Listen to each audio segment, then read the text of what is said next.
We're here with the Friday Night Locker Room. This is SpaceCoastDaily.com. I'm Matt O'Hearn here with Orville Seasong and Steve Wilson here on beautiful Sykes Creek in Merritt Island, Florida. Gentlemen, let's get into this week's games. The game of the week, First Academy versus MCC. Should be an entertaining game featuring two high-octane offenses. Orville, what do you think about this one? Well, the Friday Night Locker Room returns to Melbourne Central Catholic this week as we will host the game there. MCC hosting First Academy. Big win last week by MCC 35-20. Over Father Lopez. First Academy, a non-district win over Monteverde 41-33. I think this will be the biggest test for MCC of the year. It's going to be two high-powered offense, both of them scoring over 30 points a ball game. I think it comes down to the defense making the last stand. I like MCC, but I think it's going to be a shootout, but real close. Steve, I agree with Orville there. I think special teams could make a key play here for one of the teams here. Could be a difference. You missed an extra point, maybe a blocked field goal or a kick return. What do you think? Yeah, I think there are basically four teams that are battling it out in Class 3A, District 3. It's the First Academy, MCC, Trinity Prep, and John Carroll. No disrespect to Holy Trinity, but they're lost to John Carroll hurt them. I agree with Orville. I think it's going to be a high-scoring game. First Academy likes to run the football. MCC does have a good run defense, which they're going to have to use Friday night. But I think offensively, the Hustlers have so much power, have so much balance, and I think ultimately that's going to be the difference. But they're going to have to stop the run of the First Academy. They're very good. They've only lost one game this year, and that was to an undefeated Bishop Moore squad. So I think it's the best two teams in the district playing maybe for the championship. And I know there's a lot of football yet to be played, but these, I think, the top two at this point, and I think MCC will win. Another important district game, we have Viera versus O'Galley. Commodores are coming off a tough loss to the Scorpions, while Viera, as you guys saw from the game of the week last week, dominated the Astronaut War Eagles. Or will you expect Viera's offense to keep rolling versus the Commodores, or do you think O'Galley can make a game of it? Well, you know, first off, the Viera Hawks have to prove that they can beat the O'Galley Commodores. Viera Hawks last year went 8-2. The two losses they had were to O'Galley, a district contest, and also to Melbourne, a district contest. The big thing here is O'Galley's loss last week to Satellite is going to open the door for the Viera Hawks to either get the number 2 or the number 1 with an upset win over Melbourne. Viera Hawks will be in the district playoffs this year. Yeah, I agree. I think this is the year Viera breaks through. Steve, do you think the Hawks win this game versus the Commodores, their rival? Yeah, I think so. If you look at what's happened the last couple of weeks, Satellite ran for over 300 yards against O'Galley last week. Zach Blanche, he had 80 or 90 yards rushing last week against Astronaut. Could have had more. They really didn't need him. I just think the Hawks, strong defense, strong offense. Our Friday Night Locker Room Space Coast Daily Player of the Game, Trey Nixon, had an incredible game Friday night. He's just going to, Kingston has thrown the ball so well. Viera's good. I know they're your number 1 team, and we'll talk about that later, but they're awful good. I think they'll get their revenge from last year's loss and win going away. Yeah, Trey Nixon, not only a great athlete, but also just a real gentleman after the game. We had a chance to speak with him, and you can tell he's just got a really bright future ahead. Moving along, we have Titusville and Palm Bay. The Terriers look to be much improved from last year. Having said that, that doesn't change the fact that they go against a Palm Bay squad that looks as dangerous as ever. Orville, can the Terriers stay in this game? Well, the Terriers didn't play last week. Their game with Mantanzo was canceled, which I think that's a big loss for them because they didn't have an opportunity to hit anybody. Last week, everybody complained they only got 1 day on the field because of the weather. So not only did Titusville not practice for 3 out of the 4 days, they didn't play a football game. So I think that's going to hurt them a little bit. But, you know, they were off last week, but Palm Bay wasn't. Palm Bay put up big numbers, but it was over a very weak Treasure Coast team, 46-0. Palm Bay 4-1 overall, Titusville 3-1, but I think Palm Bay comes away with a district win. All right, moving along, another key district game here. We have Space Coast playing Jones, Orlando Jones. The Vipers could use a big win like this to move the season along, move their team closer toward a playoff playoff entry. Orville, what's your outlook for this one? Do you think that the Vipers can go in there and knock off Jones? You know, I do. The Orlando Jones Tigers always bring great athleticism, and they also bring a lot of speed. But the Space Coast Vipers 4-1 so far. Orlando Jones 2-3. They haven't won a home game yet this season, and after Friday night, they'll still be able to say that. All right, Steve, what's your outlook for the game? Space Coast at Jones, Space Coast to me is still one of the question marks in the county.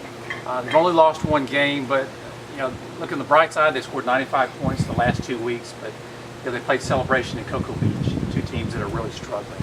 Jones, I think the competition level has been a little bit higher than Space Coast. Space Coast, to me, the most impressive win was the Kickoff Classic against Satellite. The really semi-tough team they played during the season was O'Galley, and they lost that game. So I think Jones playing at home because of the stronger level of competition. As much as I hate to say it, I think Jones is going to beat Space Coast Friday. All right. You mentioned Satellite. They come into a big game with Merritt Island. Satellite's coming off, as we mentioned, that win over O'Galley. It's kind of two teams headed in opposite directions. The Mustangs are coming off a loss. Orville, do you think the Mustangs bounce back versus the Scorpions, or do you think the Satellite Scorpions upset the Mustangs? Well, you look at what Satellite done last week. Alex Cabrera, the quarterback, he ran 12 times for 189 yards and 3 touchdowns. The Scorpions beat O'Galley 26-7, and a great big win for Satellite last week. Obviously, the question is, can they do it 2 weeks in a row?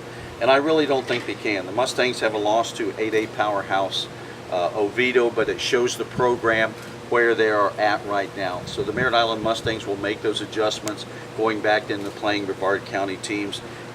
They stacked up against a bigger, stronger Oviedo team. Didn't do bad. They lost, obviously, but big win for Satellite last week. But I think the Merritt Island Mustangs will heal their wounds, and a great way to do that is to beat up big on Satellite. Steve, do you think the Scorpions are the upset special for this week? Yes, I think this is the week, the year that the Scorps defeat Merritt Island. Last week, over 300 yards rushing against O'Galley.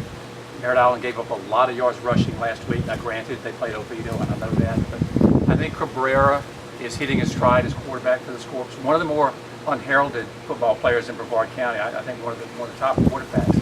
I think this is the year that Satellite defeats Merritt Island. Now, I know they lost to Oviedo, but go back a few weeks ago, them losing to Centennial, who's an average team at best, kind of puts doubt in my mind about the Mustangs. I think they're going to do well before the season's out, but look for the Scorps to upset Merritt Island. Yeah, it seems like the Mustangs have had a hard time getting their footing so far this year. Moving along, we have Cocoa at Cocoa Beach. Judging from what we've seen from these two teams early on, Orville, this could be one of those games that heads to a running clock in the second half. Well, I'm going to talk real quick about this. A big win last week for the Cocoa Tigers against Rains, who knocked off the number 3 team in the state the week before. So, got to give Johnny Wilkinson and the Cocoa Tigers a lot of credit for being able to do that game, although it was at home, and they play well at home, as they do on the road, but they play exceptionally well at home. But I think for the Tigers this week, you see a lot of young players get some experience time on the field. I really believe if John Wilkinson did not have to play this game because it is a district game, this would not be a game that they would schedule to play. I like the Tigers. Yeah, we know Wilkinson always tries to play the best competition out there, the teams that match up with him the best. Unfortunately for the Minutemen, Steve, this is just not one of those years where they have much of an offense to compete with the Tigers. Yeah, it's going to be a real challenge for the Minutemen. Last Friday, David Demeter, the quarterback for the Minutemen, threw for 230 yards against the Holy Trinity Tigers. He's going to be lucky to throw for 30 yards against the Cocoa Tigers. He's just not going to have time. The front 4, the front 7 of the Tigers are Cocoa is so quick, so strong, that I'm afraid this one's going to get ugly in a hurry. Right. Well, it looks like we all agree this game shouldn't be too close. Moving along, we have Rockledge at Astronaut. Two programs that pretty much epitomized great Brevard County football and just great tradition in this county for so long. Have both come across very tough times. Both head coaches there could be in their final seasons. Or I know we've talked about this before. Rockledge, they're used to be known for their incredible defense. Astronaut used to be known for their prolific offense with Coach Halleck. This season, neither team has really been able to get off the ground. Yeah, the Rockledge Raiders had a bye week last week. The Astronaut War Eagles lost to the Vieira Hawks. That was their 5th loss of the season, and that was a big one, 42-3. A battle of 2 winless teams, but I think the Rockledge Raiders get their first win and their first district win of the season. Yeah, I agree. I think that the Raiders are not only due for a win, but I think that in the games I've seen, they have a very capable offense, whereas Astronaut, Steve, we saw them versus Vieira, and they just kept shooting themselves in the foot on both sides of the ball, which is very uncharacteristic for a Halleck coach team. Yeah, the War Eagles really struggled Friday night against Vieira. And if you look at the Rockledge Raiders, what a brutal start to the season. They played Vieira, Bayside, Heritage, and Palm Bay. Teams with a combined 15-1 record. So I think Rockledge is better than their record indicates. How much better, I don't know, but I think they will pick up their first win of the season Friday. All right, so we all agree the Raiders will come out with their first win versus the Astronaut War Eagles. Moving along, we have Holy Trinity, and they're at Trinity Prep over in the Orlando area. That could be another nice matchup this week. Trinity Prep traditionally is usually a pretty decent squad. I haven't had a chance to see the Saints play this year, or we'll actually haven't had a chance to see Holy Trinity play, but we've both met with Coach Hooks over there. We know they're going to be always led by a great coach with him at the helm. What's your take on this game? Well, Holy Trinity ran the record at 2-2 last week as they beat Cocoa Beach 61-21. A great ball game for Daniel Welch, the quarterback. He's going to have another Superman game in order for Holy Trinity, like Trinity Prep. I like to be a Brevard County homer, but I don't think I can be on this one. All right, Steve, do you think the road trip over to Orlando area is too much for Holy Trinity when they go and play those Saints over there? Do you think they're outmatched? I think they are this year. Trinity Prep defeated John Carroll by 6 points. Holy Trinity lost to John Carroll by 27. I don't like to look at things like that too much, but that's a big difference, I think. Trinity Prep, one of the top 4 teams in the district this year. I'm afraid the Tigers are going to come back with a loss. Up next, we'll talk about the Bayside versus Jensen Beach game and the Port St. Lucie versus Heritage game.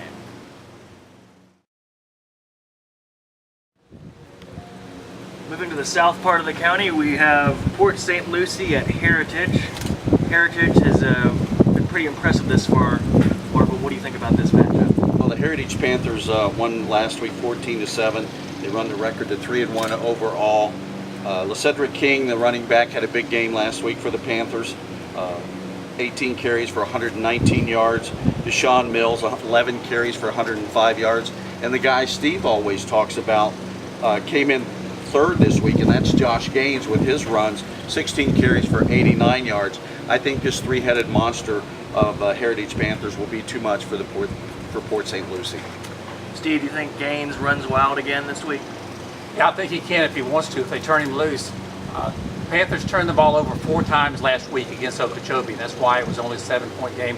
I think they can turn the ball over 4 times again this week and still come away with a win. They don't want to do that, but I look to the Panthers to win big. Another Palm Bay area game, we have Bayside. They're taking on Jensen Beach at Jensen Beach. Orville, what do you think the Bears win this one? Well, first off, this is the only Thursday night game of the week, so it's going to be a Thursday night and not a Friday night game. So a lot of times the schedules of the teams change during the week, and they have to do things that they're normally not accustomed to doing. That sometimes throws a team off, but I don't think that Bayside will have this problem, as you will find out when we do our top 5, what my pick will be this week. Jensen Beach has not won a game so far this season. The Bayside Bears, big numbers this week. All right, Steve, what's your take? No, I agree. Austin Everett's kind of reminds me of Cabrera, Satellite, one of the unsung quarterbacks in the county. They're going to roll big. It'll be a big Bears win number 5. All right, the Melbourne Bulldogs are idle this week. That leaves one more local team, my alma mater, and last but not least, the Merritt Island Christian Cougars. Coach Nevat, I did everything I could last week to convince these guys you guys were going to win. We're still rooting for you, but Orville looks like it's just going to continue to be a long season for the Cougars. They play at All Saints. Very short and sweet. The Saints with another victory this week. The Panthers with another loss. Excuse me, the Cougars with another loss. All right, Steve, what's your take on this one? Yeah, All Saints actually a pretty good football team. It's going to be a real challenge for the Cougars this Friday night. Unfortunately, the good guys are going to come up on the short end. All Saints will win the game. All right, coming up, our top 5. Okay, now it's for the best part of the week, our top 5. With number 5, I have the Titusville Terriers. I think that they've done nothing to lose that spot that I've had for them the whole year. Wayne Lawrence has a good thing going there with that program. The offense is pretty sharp, and I think they'll have a tough time versus the Pirates this week, but if they can pull off an upset, they'll certainly move up in my rankings. At number 4 are those Palm Bay Pirates. Coach Burke's squad looks just as sharp as ever. Moving on down just the road, the Melbourne Central Catholic Hustlers are putting together another fine season. They've got Erdman at receiver and it's Giarno at quarterback. They're just as dangerous as they were last year. Number 2, the Cocoa Tigers. Coach Wilkinson's team there looked very impressive when I saw that first half versus Reigns, one of the better teams in the north part of the state. No reason to think that the Tigers won't go into the playoffs and make a big splash this year. And my number 1 team of the week still today is the Viera Hawks. Until they lose, they will be my number 1 team. I know that you guys will disagree with that due to the quality of their competition or lack thereof, but I just think they have the most well-rounded offense, and I do believe that Trey Nixon is the best playmaker that I've seen in the county thus far. Orville, I have a feeling your top 5 might look a little bit different. Well, it does to a certain extent, and it looks a little different than it did last week. Last week I had the Titusville Terriers at number 5. I take them out of my top 5 this week, and I put Bayside in.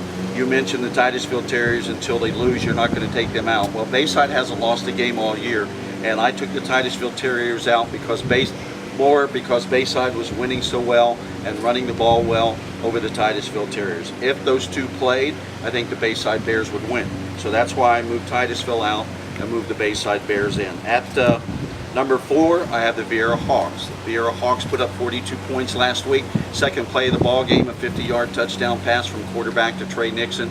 Nixon, like Steve said earlier, I believe was Steve, one of the best probably athletes on the Space Coast, but Viera still, in my opinion, has not played anybody. And so, until they do, and they play O'Galley next week, a district contest, and they lost to Satellite. So, I think, I keep Viera at number 4. Number 3, I have the Palm Bay Pirates. They won big over Treasure Coast, which was not a contest for them at all. Here again, another game, Coach Dan Burke would not play unless he had to. So that's my number 3. At number 2, MCC. MCC win over Father Lopez, but their big test could mix the top 5 up next week when they play First Academy, because I think that's probably going to be one of the best games on the Space Coast this week with the MCC. That will be the Friday night locker room game of the week, and we'll be there to watch that, and hopefully MCC will pull that one out. And my number 1 pick, Matt, I don't understand your thinking about the Viera Hawks over the Cocoa Tigers. The Cocoa Tigers beat a team that was ranked in the top 3, beat number 3 Reigns last week, who beat a team above them the week before. So, it's just Cocoa Tigers until, again, like we spoke of every week, apparently you're not paying attention.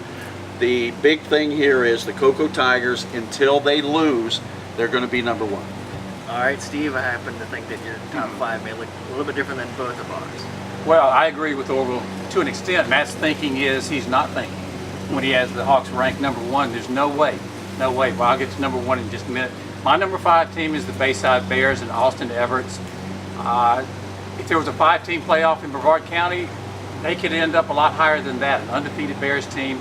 I have them at number 5, coming off of a huge win at Westwood last week. Once again, not a very good squad, but very impressive win. Number 4, the MCC Hustlers. They do it all. They play defense. They run the ball. They throw the football. But I'm not sure the level of competition they've played relative to the Cocos and some of the larger Palm Bay schools, the larger classification schools. Number 3, I've done something I wouldn't normally do, is I dropped the Viera Hawks down from 2 to 3. And you say, well, how can you do that? Because they won by a running clock last week. And they're good. They're a very good football team. But the reason I did that is not because they played poorly, but because my number 2 team, Palm Bay, is playing so well. The Viera Hawks, Trey Nixon, I agree with you to an extent, one of the best receivers in the county. He's not Jamel Dean with the Cocoa Tigers, but he's awful close to it. I've got the Hawks at number 3, the Palm Bay Pirates. Dan Burke's kids just keep getting better every week. I was concerned about them early on when they lost to Vero Beach in the Kickoff Classic. Pretty one-sided score. I'm thinking the Pirates aren't going to be what they have been in the past. They've absolutely dominated their opponents during the regular season. I have the Pirates at number 2. Number 1, I'm with my buddy Orwell on this. They are without a doubt the best team on the Space Coast. They lost to Trinity in Kentucky 2 weeks ago. They beat the number 6 ranked team in the state in Raines last week. The level of competition, if you line up, we're going to talk about your Viera Hawks and our Cocoa Tigers, the skill position players. Hayden Kingston for the Hawks, great quarterback. Bruce Judson, special. Trey Nixon, a great wide receiver. Jamel Dean, special. You go across the board, the Tigers are a better football team than the Hawks are, and they are the number 1 team. All right, well, there we have it. Another week, another top 5. And I also want to note that we had another local player sign with a major school. Congratulations to Jamel Dean. He will be a Buckeye in the future. So we will be seeing him in Columbus under Urban Meyer, and wish him the best of luck. And just another example of Coach Wilkinson's great leadership and the tremendous athletes we have here on the Space Coast. Well, another week, another top 5, and just a reminder, this week's game of the week is First Academy at Melbourne Central Catholic. It should be a great one, and we'll be there Friday night, and we hope you can join us.